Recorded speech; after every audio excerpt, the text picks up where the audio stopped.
of the Myers. Today officially marks the beginning of the new league year in the National Football League. Anthony Spina is live in Buffalo with more on the Bills. Anthony? Yeah, Kevin, I'm outside of New Era Field, the home of the Buffalo Bills. The Bills started this offseason by going for it all. They were closing in on a trade for wide receiver Antonio Brown of the Pittsburgh Steelers. That deal ended up falling through. Brown was traded to the Oakland Raiders. They also checked in on wide receiver Odell Beckham Jr. of the New York Giants. Beckham ended up getting traded to the Cleveland Browns. But the Bills showing signs that they're willing to go for it in hopes to win a Super Bowl. They ended up signing wide receivers John Brown and Cole Beasley. Brown was with the Ravens last season, and Cole Beasley, the longtime Dallas Cowboy. They also had a big signing on the offensive line, a lot of offensive line signings. The biggest one was center Mitch Morse from the Kansas City Chiefs last season. They also signed a tight end, Tyler Kroft, from the Cincinnati Bengals.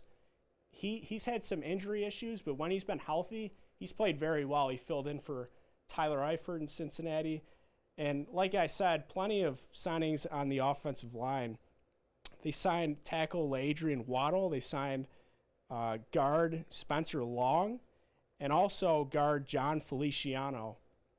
So they're just loading up on offense. You know, they had the second-ranked defense in the league last season, and they've had plenty of offensive signings, Kevin.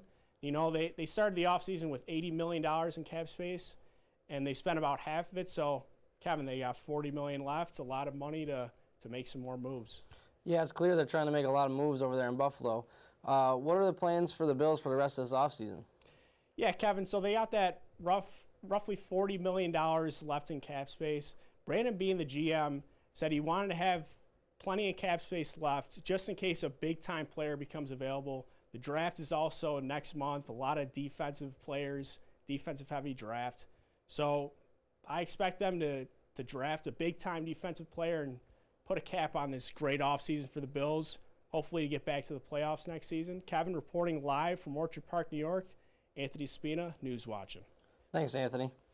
Coming up next, Reed Keller will have your weekend weather forecast. Stay tuned.